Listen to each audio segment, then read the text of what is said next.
Enfim, é chegado o tão amado e tão temido fim do ano. E com ele, galera, bateu aquela boa e velha bad de artista.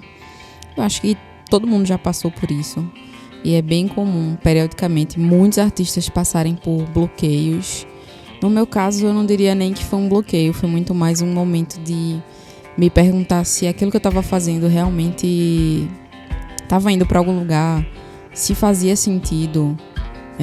Acredito que muitas pessoas também passam por isso, mais uma vez, muitos artistas passam por isso, de tentar buscar inspirações em outros lugares, em dar um break, né, dar uma pausa no trabalho para poder se sentir melhor, para poder se sentir mais relaxado, mais inspirado. E de repente tudo volta a fazer sentido, porque eu acho que sai um pouco da nossa bolha, sai um pouco da nossa mente, daquilo que está nos preocupando. Faz muito bem pra gente. Muito bem a gente perceber que outras pessoas tão talentosas quanto a gente também estão batalhando, também estão correndo atrás daquilo que elas amam. E quando eu participei de todos esses eventos que eu trouxe pra aqui, a Comic Con, que foi fantástica, o Quebra-Nozes, que eu sou apaixonadíssima, eu fui tomar café com minha esposa, com a minha prima. Enfim, todos esses momentos fazem com que a gente perceba que a beleza de tudo tá nesses pequeniníssimos momentos da vida mesmo. Eu acho que às vezes a gente fica esperando aquele acontecimento super grandioso para ter uma grande inspiração e para entender o propósito das coisas. E, na verdade, a revolução da vida acontece no cotidiano, no dia a dia, nas pequenas coisas, nas pequenas escolhas, nos pequenos detalhes, nas coisas que a gente vai fazendo aos poucos, naquela xícara de chá que você faz todo dia, naquele cafezinho, naquele pôr do sol que você fica observando, no ato de, sei lá, levantar e organizar a sua mesa. Vou limpar minha mesa, sabe? Por incrível que pareça, são coisas que me trazem muita paz, por exemplo. Então eu acho que tudo isso, fazer essa pausa é muito necessário, é muito importante, principalmente depois de 12 meses extremamente produtivos, extremamente cansativos, exaustivos e, enfim, chegamos aqui nessa sinuca de bico praticamente, que é dezembro, que é aquele momento do retrospecto, né? Estamos falando sobre isso basicamente desde o início do vídeo. Acho que às vezes fica muito difícil da gente perceber quais foram as perdas e os ganhos. Particularmente eu sempre vejo o copo meio vazio. Dessa vez eu, pelo fato de estar documentando o meu trabalho nas redes, acabei percebendo que eu tinha feito muita coisa, que eu tinha feito além, assim. E eu cheguei num nível de exaustão mesmo bem grande por ter feito tanta coisa e por fazer as coisas com uma certa qualidade que eu gosto de me propor a fazer aquilo. Também acabou me deixando mais exausta ainda. E o resultado foi um fim do ano mais arrastado, mais moroso, onde eu queria ficar jogando o tempo inteiro. Ainda estou passando por isso, tá? De querer ficar jogando o tempo inteiro. Mas acredito que são fases também. Eu acho que é uma consequência da falta de descanso mesmo. Por mais que a gente queira sempre estar fazendo mais e mais e mais, o corpo, ele é uma máquina, né, que pede para parar. O corpo é um conjunto de músculos, de veias, de ossos, de órgãos, enfim. E tudo isso tem que funcionar numa harmonia bastante complexa. E quando a gente não respeita essa harmonia, é que a conta chega. Então, para mim, essa conta chegou há mais ou menos umas 4 semanas atrás. Foi um período que eu tava me sentindo bem mal. Agora eu tô me recuperando desse período, mas ainda assim os altos e baixos acontecem. Eu acho que é normal, eu acho que é uma questão da gente respeitar mesmo. É uma coisa que as pessoas falam muito, que trabalhe com aquilo que você ama e você será feliz pelo resto da vida, sei lá, qualquer coisa do tipo. E não é bem assim, né? Eu acho que as frustrações, elas vão acontecer, os medos, os anseios, os esgotamentos vão acontecer, as autocobranças, as cobranças externas, enfim, tudo aquilo que acontece com relação ao trabalho. E a grande diferença é que quando a gente ama algo de fato, o peso é bem maior. Cada pequena coisa, cada pequena escolha que se faz com relação a isso impacta e muito na nossa saúde mental e naquilo que a gente acredita que seja importante para seguir em frente. Então acho que fazer algo que se ama como trabalho é uma senhora responsabilidade, é uma escolha assim muito, muito, muito arriscada, sabe? Que acaba culminando às vezes nessa crise de artista, de meu Deus, o porquê que eu tô fazendo isso? Por que eu escolhi fazer isso? E aí, quando eu me envolvo com essas atividades culturais, como eu falei no início do vídeo, eu paro e penso, reflito no porquê que eu escolhi fazer isso.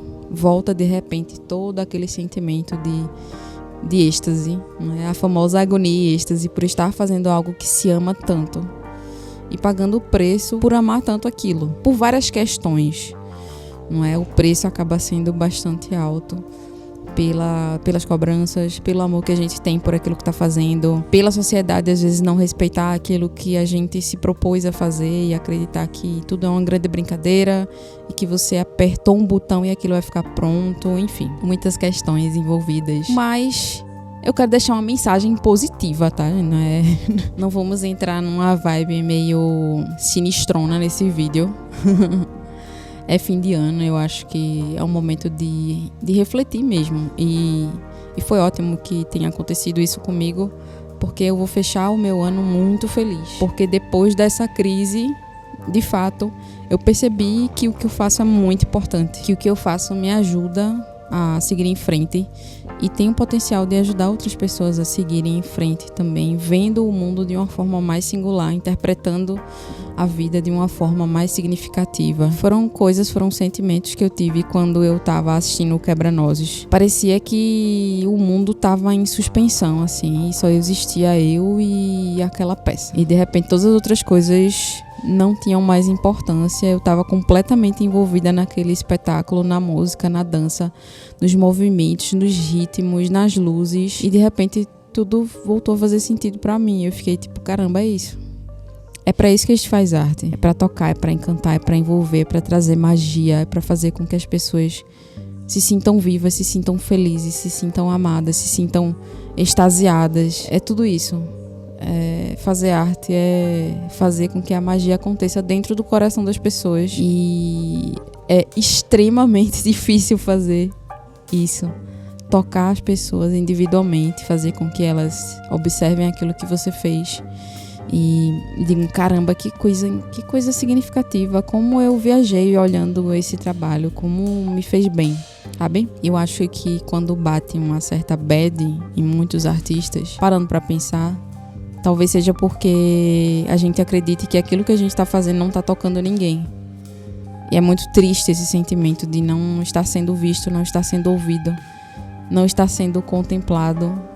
A gente sente como se a gente tivesse falando pro nada, assim, jogando todo o nosso coração para um grande vazio, assim. Mas eu acredito que sempre tem alguém observando a gente, sempre tem alguém admirando o nosso trabalho.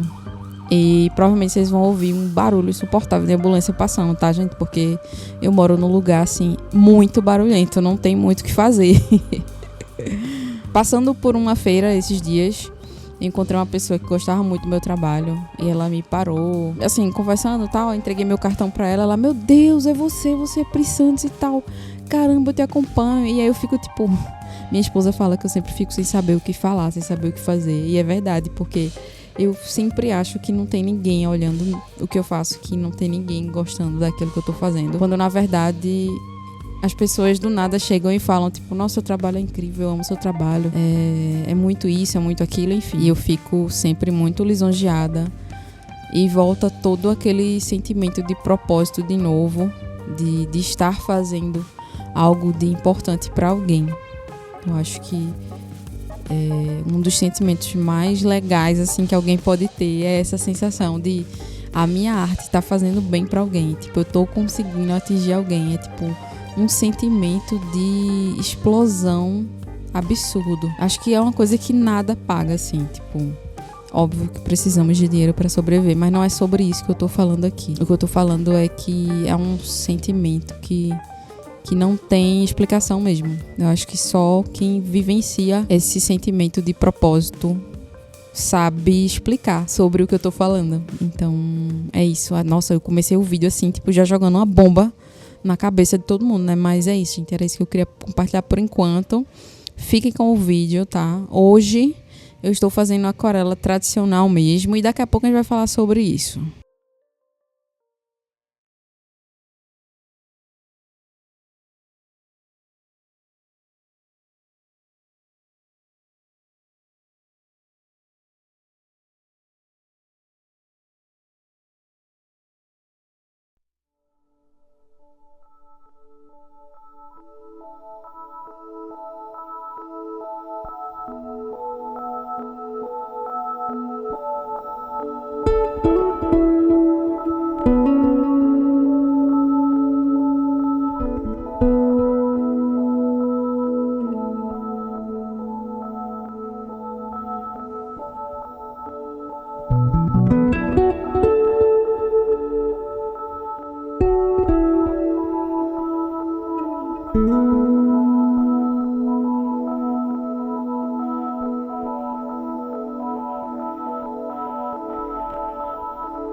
Eu queria deixar registrado aqui um trabalho muito especial que eu fui convidada a fazer para minha amiga Mari, que é consultora financeira, é uma excelente profissional, e ela teve uma ideia de fazer um brinde para as clientes dela. Ela queria que fosse algo bastante especial e bastante significativo para essas clientes. E ideias vão, ideias vêm, e a gente decidiu fazer cadernos especiais para que essas pessoas consigam fazer um planejamento e guardar, armazenar, quase como se fosse um diário dentro desse caderno, contendo essas informações preciosas sobre o que elas conseguiram fazer, o que elas não conseguiram fazer, anotando esses registros sentimentais e, enfim, de todas as conquistas que elas fizeram com relação ao planejamento financeiro delas. Ideias, e a gente chegou na ideia de fazer vários peixes, porque os peixes são um pouco, eles simbolizam um pouco a ideia do inconsciente. Em várias culturas os peixes têm símbolos diferentes, né? Mas eles simbolizam, via de regra, o inconsciente, essa volta para o interior, para o universo interior, para a espiritualidade, para o planejamento, para a prosperidade. Então o peixe ele tem tudo a ver com aquilo que Mari trabalha com as pessoas. Porque para a gente estar financeiramente bem planejado, a gente precisa sempre estar olhando para o nosso inconsciente, para poder a gente dominar tudo aquilo que faz com que a gente não consiga se planejar, que faz com que a gente, sei lá, seja impulsivo e gaste loucamente. Acho que essa questão financeira ela é muito próxima das questões de reeducação alimentar, qualquer tipo de reeducação, na verdade, qualquer tipo de hábito que você tenha, que você precise ter um outro tipo de hábito. Tipo, preciso começar a acordar cedo e você não tinha esse hábito. Então, vai entrar num trabalho muito profundo de você conseguir fazer essa reprogramação mental, psicológica, física, né, fisiológica também, para começar a acordar cedo. E não é um processo fácil. Então, para tudo isso, é importante que a gente se conheça muito bem, e aí entra esse inconsciente, né? Onde entra a simbologia dos peixes. E aí eu pensei em fazer alguns conjuntos de peixes de cores diferentes. Esses são os azuis. A gente também vai fazer os amarelos, os vermelhos e os verdes. Eu queria muito registrar uma parte desse processo. Eu acho muito importante ter essa documentação para que no futuro eu olhe e eu veja como foi esse processo, como foi que eu fiz isso, como foi o meu desenvolvimento, o meu desenrolar nessa pintura. E eu escolhi me desafiar fazendo todas essas pinturas com uma paleta reduzida, com essas 6 cores aí que eu tô usando, e tentando me desenrolar com apenas 6 cores. E na verdade, essas 6 cores dá pra fazer coisa pra caramba, né? Trabalhando com misturas de cor, com a paleta reduzida. A paleta reduzida, ela é essencial para que a gente aprenda a fazer as misturas de cor. Então eu acho que isso também acaba ajudando muito o artista a ir além, entender mais de cor, entender mais dos processos dele e das limitações dele, né? A gente vai trabalhar muito enfaticamente dentro dessas limitações para poder superá-las. Então é dentro dessa limitação que surgem as ideias únicas, né? As ideias mais criativas e tudo mais. Então tá sendo um processo muito gostoso. Quando esse vídeo sair, provavelmente eu já vou ter terminado de fazer todas as ilustrações que eu preciso fazer para dar seguimento ao projeto, né? Depois dessa fase, a gente vai entrar na fase do scanner, da montagem dos arquivos, da diagramação e tudo mais, para que tudo vire um caderno bonitinho, cheirosinho, uma cartela de adesivos, enfim, um kit muito, muito legal. Tô bem feliz fazendo esses peixinhos. Apesar de não ter aquarelado muito a vida inteira, eu tô me saindo super bem aquarelando, por sinal. E acho que eu peguei o ritmo da coisa. Eu sempre já falei aqui em outros vídeos que eu acredito que tudo precisa de um certo tempo, né, para que o nosso corpo consiga se organizar dentro daquela técnica, dentro daqueles movimentos que precisam ser feitos, a memória muscular, enfim, tudo mais, né? Para que a gente consiga executar os movimentos direitinho e para que a gente consiga ter uma certa familiaridade com o universo das cores também. Já que eu estava vindo de um momento que eu estava trabalhando com